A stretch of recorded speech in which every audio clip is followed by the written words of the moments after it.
I'm Martin Tyler, and you're listening to Harry Symeou.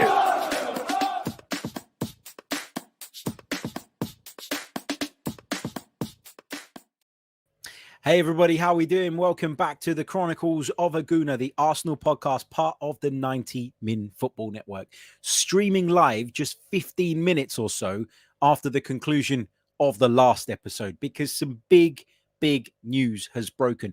It's such big news that it's broken Twitter. Literally, Twitter is not working since this news came out. I tried to tweet something about the news and I got a message up saying Twitter is at capacity, unable to send your tweet.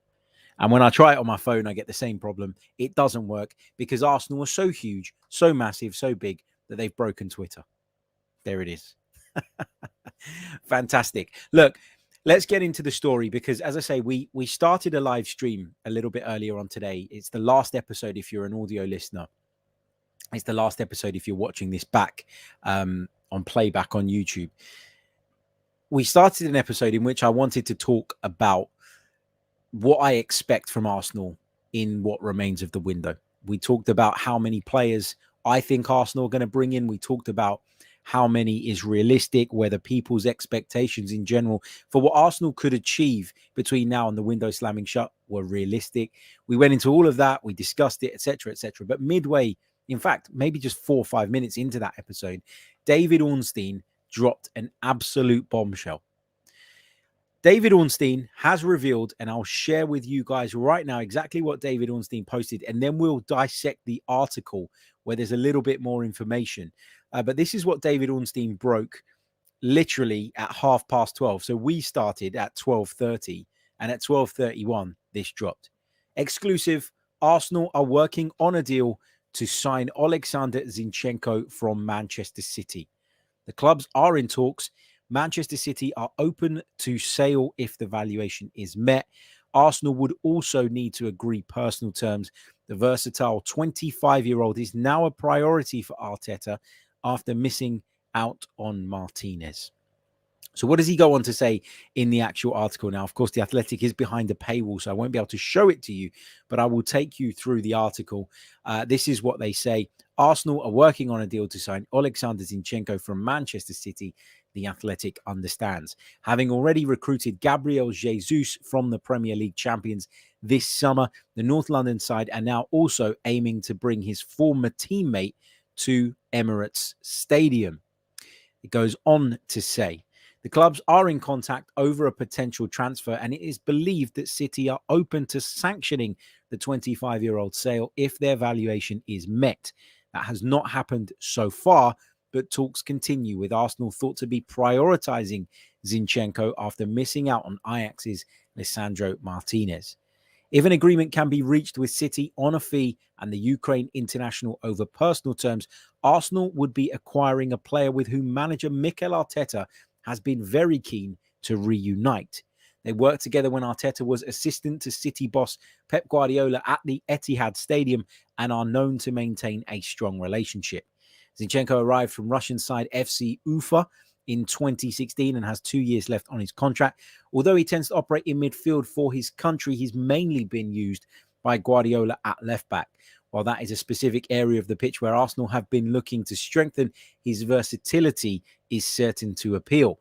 He's enjoyed huge success at City, winning the English top flight 4 times and likewise the League Cup. He's lifted 1 FA Cup and played in the 2021 Champions League final. City are in the market for a new left back, with Brighton and Hove Albion's Marc Cucurella thought to be the leading candidate at present. So,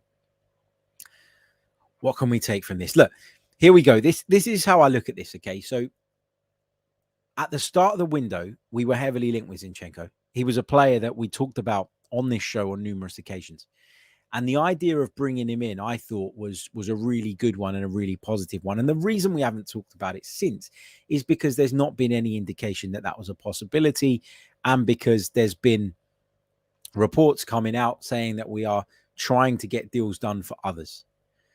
But actually, this makes a hell of a lot of sense. And why does it make a lot of sense? Well, first of all, we know that Zinchenko prefers to play in midfield. Okay, we know that. He's made that abundantly clear. And earlier on in the window, when people who are much more in the know than myself were discussing what might happen with Oleksandr Zinchenko, one of the big lines that we kept getting time and time again was Zinchenko doesn't want to play primarily as a left back. He wants to be primarily a centre midfielder. And you look at the way he plays for Ukraine on an international level, and I think he's done a fantastic job of that. I think he's proven to everybody that he can play at that in that position to a really, really high standard. But the fact that he can play left back will undoubtedly appeal to Arsenal. The fact that Arsenal are looking for probably players in both of those two positions, the two positions in which Oleksandr Zinchenko has proven himself to be a very, very good option, that to me makes a lot of sense. Now, we've been talking about Lisandro Martinez, okay? And again, when we talk about Lisandro Martinez, the thing that I kept saying, the thing that everybody keeps saying is that versatility is right at the top of the list of attractions when it comes to that particular player. So you have to assume that the same is the case when it comes to Oleksandr Zinchenko. Now, lots of Arsenal fans out there believe that Granit Xhaka isn't the man to play in that left number 8 role. Lots of people think that lots of people think that Granit Xhaka is somebody that we need to move on from. I would say that he's someone we need to keep around because I think he's important. I think he's important in terms of his leadership. I think he's been a lot more reliable in recent seasons than he has been prior to Mikel Arteta's arrival. And I don't think that bringing someone in to replace him is necessarily the way forward. I think bringing someone in addition to him who gives us something a little bit different is the way forward. That's how you build out squad. That's how you strengthen the side. That's how you move to the next level. And I think that in Oleksandr Zinchenko, you've got somebody who could come in, play alongside Thomas Partey or whoever it is that sits in that deepest midfield position. You've got somebody who's very, very technically gifted, somebody who has a brilliant left foot. And again, having a left-footed player on the left side maintains that balance that Mikel Arteta so desperately wants. You've got somebody who is a proven winner, somebody who's been there, done it, somebody who's in the age bracket that is seemingly more appealing to Arsenal this summer than it was maybe last summer, where we were looking to build that core. We were looking at, the 21 to 23 bracket. Edu told us that the first step was to address that side of things. And that the next step would be to go out and bring in winners, people who could impact the team straight away, people that we weren't waiting on to develop, people who were already at that level at which they could really help the team move forward. And when people say, what's the plan? What's the plan? What's the plan? The plan is bloody clear. They're doing exactly what they told us they wanted to do. Now, is there any guarantee it's going to work? No. Is there any guarantee that they're going to be able to carry out every single part of that plan successfully? No, there isn't. And you have to be realistic about that. But this summer, when you think about the players that we're bringing in, we are clearly looking to make some additions, players who are at that point that I've just discussed, ready right now to help us move forward. And given what we're looking for, given the positions that need addressing, I don't think there are many better options out there than Oleksandr Zinchenko. Mikel Arteta, I think, has made it clear that he doesn't want an overinflated squad. He's looking at the Liverpool model. He's looking at the way that Jurgen Klopp started off with a really small core group, which is eventually built out to the point where they've got a lot more depth. But initially, in order to get that philosophy across, in order to reset the culture, in order to get things moving and happening the way in which he wanted them, he had to have a smaller group that were much, much more invested, a smaller group that were 100% all in. And I think Mikel Arteta looks at it that way as well. I mean, you could go and sign Alex Grimaldo, which I'm not against, by the way, as a left back, and then bring in a midfielder as well. But then you're adding another player to the squad who may well not play an awful lot of football and who may well be a little bit disengaged, a little bit disenfranchised in the way that Nuno Tavares became at various points last season. Go get Zinchenko. You've got a midfield option and you've got a left back option. And if you keep Granit Xhaka too, and if you keep, the options that we currently have available to us, if you back Lokonga to push on, you're basically going out there and getting someone who ticks 2 boxes, and for probably what's going to be a reasonable amount of money if you consider that he covers multiple positions. And I think this was the idea behind moving for Lisandro Martinez, right? It wasn't to go out and get Lisandro Martinez and a £50 million midfielder. I don't think that was ever on the cards. I think that we were trying to get Lisandro Martinez because we looked at what he can offer, what he can bring to the squad because of his versatility, and felt that that was a much wiser investment of that type of money than it would have been to go and spend on two players, with one of them potentially becoming disengaged, one of them potentially being a bit of an outsider and someone who is used very infrequently. But Zinchenko wouldn't be that. You'd imagine that given he can cover in the midfield or at left back, there'll be plenty of games for Zinchenko, far more than he's currently getting at Manchester City. And there's no reason why, given his fitness, given his technical ability, he can't become a really important part of the team and push Granit Xhaka aside and be that guy, be the one in that midfield. There's no reason why he can't do that. So this is a really, really exciting one if Arsenal can get it done. But it's important to stress at this point, no fees been agreed. No personal terms have been agreed. Arsenal have open talks with Manchester City. Initially, we know that they're going to go in under what they've probably been told he'll go for. That's what happens. And hopefully we can negotiate that forward. And again, you know, we talked about the Lisandro Martinez thing at length when we kind of started to get that indication that he was heading closer towards Manchester United. And we think that deal is going to be done very, very imminently now. But one of the things we said was, look, you win some, you lose some. We benefited from Mikel Arteta's relationship with Manchester City and Gabriel Jesus, in that we managed to get him when a number of other clubs were interested because of that bond, because of that connection, because of that trust that's already there between player and manager.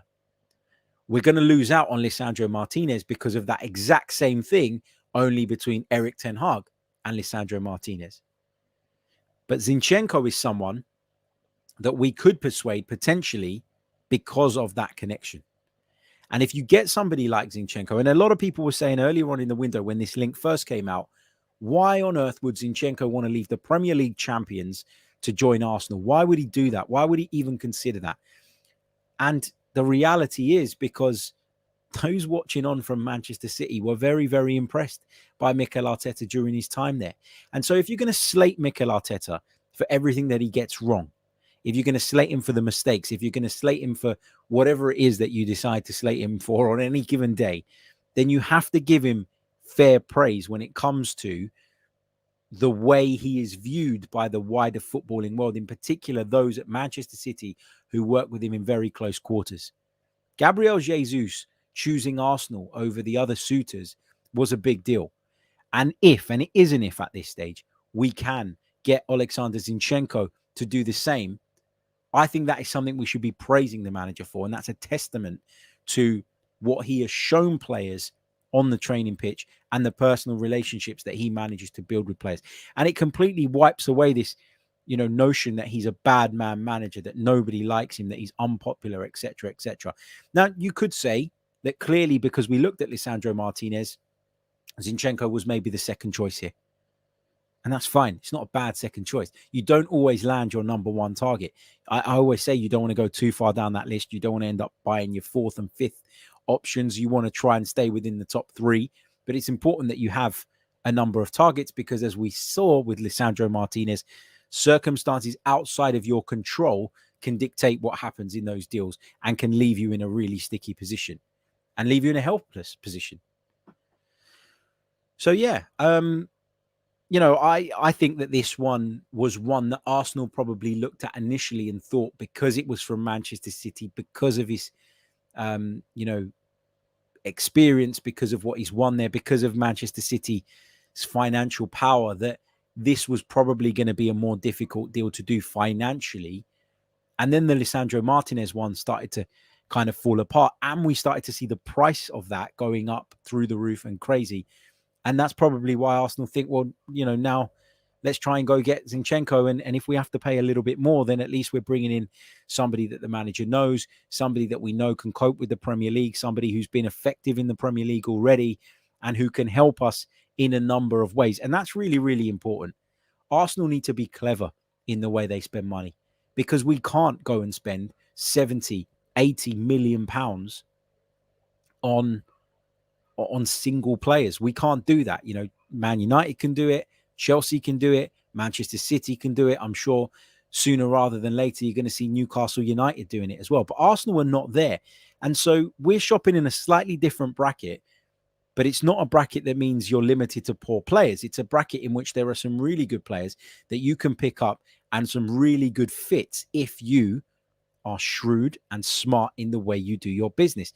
And actually, I like the idea of a manager going for somebody that he knows inside out. There'll be no question marks about his character. There'll be no question marks about his ability, because no matter how much scouting you do, you'll never get the full picture until that player is there with you, working day in, day out. And Mikel Arteta and Oleksandr Zinchenko have had that relationship.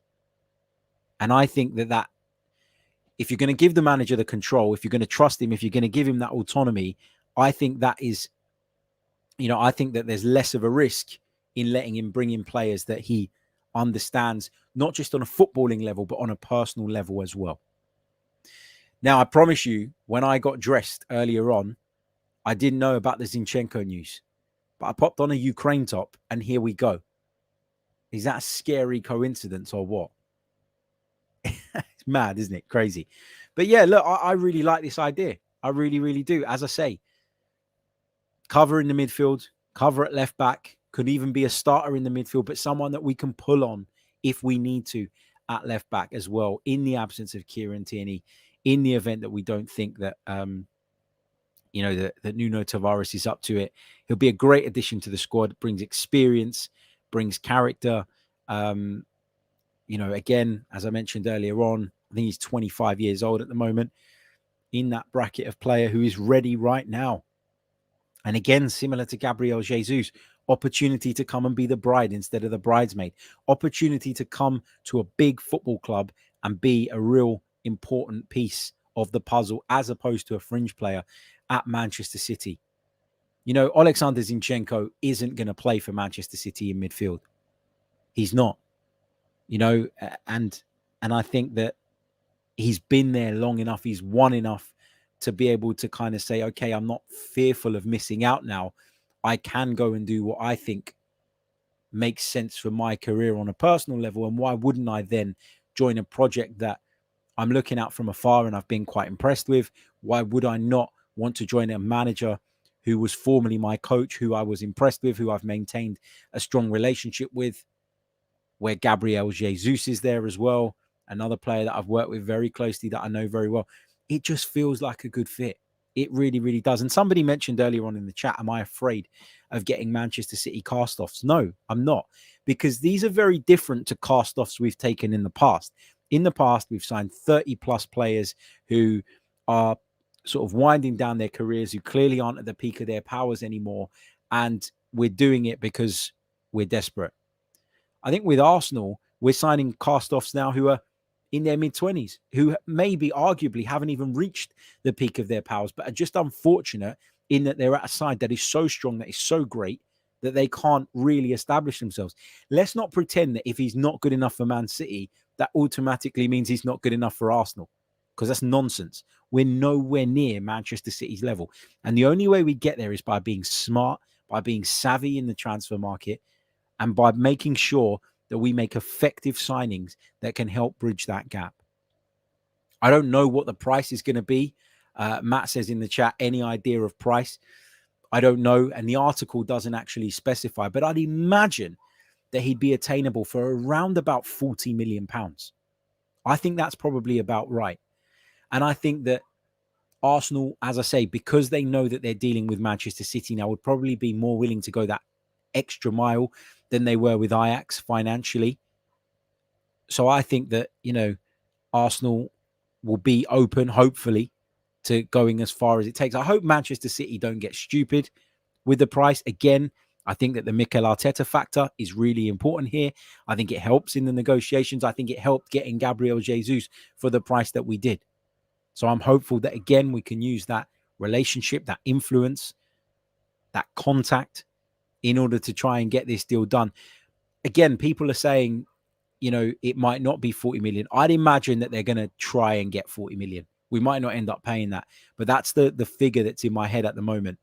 That's the figure that's in my head. But again, if he's coming into play in two positions, it still feels like worthwhile business to me. So, look, a lot of people saying, no way it's 40, no way it's 40. Look, if we can get him for 25, like some of you are suggesting, that would be maybe the steal of the window. But I don't see that. I think it's going to be in excess of 30. I think City will demand 40. I think it'll probably be, now that I'm thinking about it, maybe somewhere in the middle. But I do think that there will be quite a bit of money exchanged in order for us to do this deal. Apparently Twitter's back. Nope, it's not working for me. Oh, it's letting me. Oh, there we go. It is. It's letting me tweet. Hey. Fantastic. Look, I don't really know what else to say at this moment in time, because we've literally just heard about this. It was an idea that I kind of thought was a good one earlier on in the window. And as I said to you, the talk just seemed to disappear. It seemed like we were looking at other players. It seemed like there were other priorities. But now we're in a place where it looks as though Zinchenko represents the best option at the moment. And we understand that Arsenal have made contact with Manchester City in the hope that a deal can be done. And fingers crossed it can. I mean, I'm interested to hear you guys' thoughts. Let me know what you think in the chat box. I'd love to hear from you. And we'll go through some of your comments and some of your questions in the chat between now and the end of the stream. Probably got about 15 or so minutes left. As I say, wasn't planning to do this second stream just like 15 minutes after we finished the last one, but obviously the news broke and I felt it was well worthy of a show in itself. Okay, Peter says, Harry, we need more fans like you that are positive and optimistic. I'm with you on this one. It makes more sense. Listen, everybody's entitled to have their opinion. I've honestly got no issue with somebody having a different opinion to me on an Arsenal-related matter. I really don't. But I do find the whole willingness and want to be negative about every single thing that Arsenal do draining. And I think it puts you in a bad mood. I think it makes you miserable. And I see football as an outlet, as a hobby, as something that I enjoy, as something that I love, as a passion. And I want my passion to be enjoyable. Otherwise, it might not be my passion anymore. So I will always look at the bright side until I've got reason not to. And I think that right now, Arsenal are on the up. We had a great, no, let me rephrase that before someone jumps on it. It wasn't a great season last season, but it was a better season, a much better season in which there was significant improvement on view. We had a good window last summer. We didn't do much in January, but we're on course to potentially have another good window this summer, which will only enhance the work that's being done, which will only improve the team further. So yeah, I'm happy and I'm optimistic, and hopefully we can get this deal done. Let's see what else you guys are saying. Paul James says, if Jesus was 45 million, surely Zinchenko can't be more than 35 and probably a bit cheaper. I think one of the big factors, though, in the Jesus thing was that obviously he only had 1 year remaining on his contract, whereas I believe Zinchenko has 2. So that makes a difference there as well. With Jesus, it was kind of now or never for Manchester City in terms of getting a decent fee for him. Obviously, the player wanted to go as well. And with Jesus, there's been a lot of speculation for a while about him. Would he get the game time that he feels he deserves at Manchester City? And I think there was probably something inside Pep that went, you know what, you've given me the service that I've asked from you. I can't give you the starting role up front like I want you to have. We've just brought in Haaland as well. And with Zinchenko, the fact that City have just signed Calvin Phillips, that actually reduces his chances of playing in midfield even more. I know Fernandinho's gone, but the fact that they went and brought in Calvin Phillips suggests that even still Zinchenko there's no real pathway for him to become a more important or more regular part of the side. So listen, I think it will be somewhere between 30 and 40 million that we end up paying for him. I really do. I know people will say that that's a lot, but I think that's, in today's market, given the number of positions that he can cover, given what he's won, given his experience, given his age and what he still has to offer, I think that's an okay price. Put it this way, I'd prefer to spend 40 million pounds on Zinchenko than 40 million pounds on Lisandro Martinez at this stage, because Zinchenko is more of a midfielder than Lisandro Martinez. And I think when I talk about my priorities for what remains of the summer, midfield and left back come further up the line than centre-back. So I'd rather bring in someone, if we are looking for that versatile player who can cover multiple positions, who's a specialist in centre midfield and left back, than he is centre back, where I don't think even Saliba's going to get to start every week, let alone bring in another one to be unhappy. Matt says, Harry, do you think this will impact our other midfield business, i.e. Tielemans? I do. I do. I know a lot of people aren't going to want to hear that, but I do think that Yuri Tielemans, I think that Arsenal would prefer to bring in a midfielder who has that versatility and gives them that option of playing in other positions as well. And I think now, kind of reading between the lines, that might be part of the reason as to why Arsenal haven't done the Tielemans deal yet, because they prefer to bring in someone with a bit more versatility, and that's the number one priority. I think they're keeping the Tielemans thing open, and maybe towards the back end of the window, if Arsenal see that, you know, finances are looking okay and that Tielemans is still open to it and that the deal can be done, we might see Arsenal move for Tielemans as well. But my gut feel is that if we get Zinchenko, we'll probably walk away from Tielemans altogether. Just my thoughts, though. It's not based on anything more than that. Martin AFC 81 says, I'll get excited once I see the shirt getting held up. Yeah, look, just days ago, I was talking about the almost need for us as Arsenal fans to kind of make sure that we don't get sucked into these things when they're still at this stage, that we don't get so invested in a player that we end up disappointed when a deal doesn't happen that maybe never really was ever close. But this would be such a good fit that, you know, I can't help it. I can't help but be a little bit excited. And if you can't get excited at all, then what's the point? Matt Tomo says, on a scale of 1 to 10, how likely is this transfer as of now? Again, I'm not speaking from any place of knowledge. I'm speaking literally from my gut. And I would say we're probably looking at,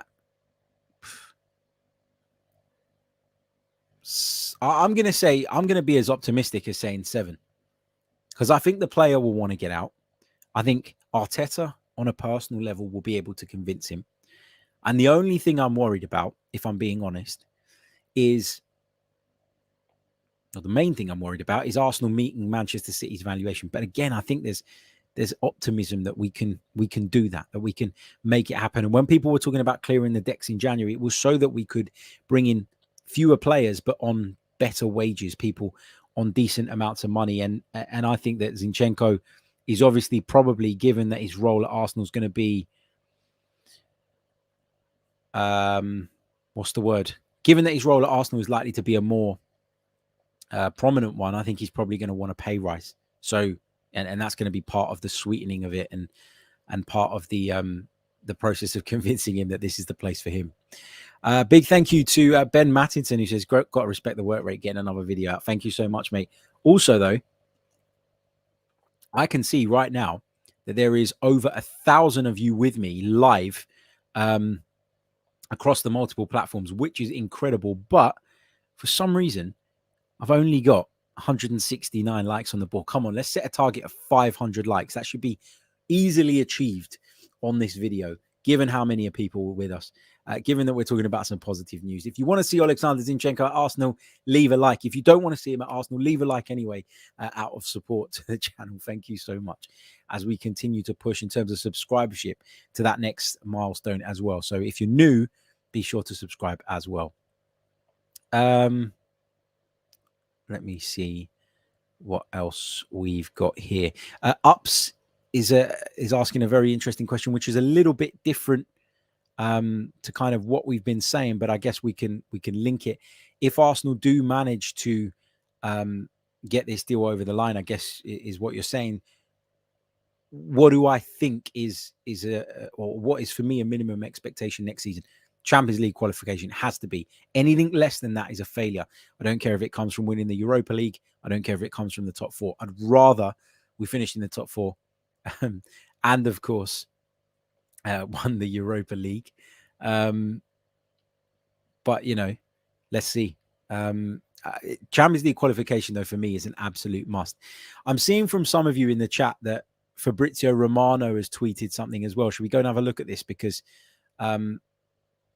you know, again, let's see. what exactly is being said, because there's all sorts of stuff. It's all flying off at the moment, isn't it? Whenever I go live, everything decides to start happening. I'm sitting there for ages doing nothing, refreshing, etc., etc. Where is it? Here we go. Okay, so Fabrizio Romano has thrown another name into the mix just now as a left back option. Could it be that Arsenal sees Zinchenko solely as a midfielder and maybe are looking at a left back option as well? Don't know. Maybe. Who knows? But this is what he's just tweeted just moments ago. Arsenal are exploring options for a new left back with Anderlecht's Sergio Gomez and Oleksandr Zinchenko, as reported by David Ornstein, on the club's list. I think Zinchenko, if he does come in, will be coming into playing both roles. I can't see Arsenal spending that much money on a backup left back. I just can't see it. And I don't think that as a left back, when both fit, that Zinchenko is better than Kieran Tierney. So that would make no sense. So maybe Arsenal are looking at a left back and Zinchenko. I don't know. There's so much news and so many reports flying around. It's difficult not to get kind of sucked in and to get caught in the crossfire of it all. But as I say, we're talking about Zinchenko here. It's it's a deal that I'd love to see Arsenal do. Really, really would. Look, we're going to leave it there. This is the second stream of the day so far, and who knows, we might drop another video later on this evening as well. Maybe I'll spend some time having a look into this Sergio Gomez if I get the opportunity, and bring you something on him a little bit later on. We've got to hit while the news is hot.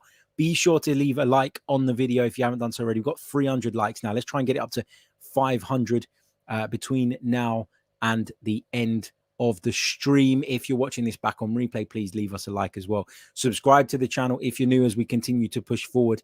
And thank you all so much for joining me on back-to-back streams, because I know that's a big ask and a big chunk of your day. Hope you guys appreciate the streams or enjoy the streams as much as I enjoy bringing them to you guys. So thank you all so much. I'll catch you all very, very soon. Until next time. Goodbye. I'm Martin Tyler, and you're listening to Harry Symeou.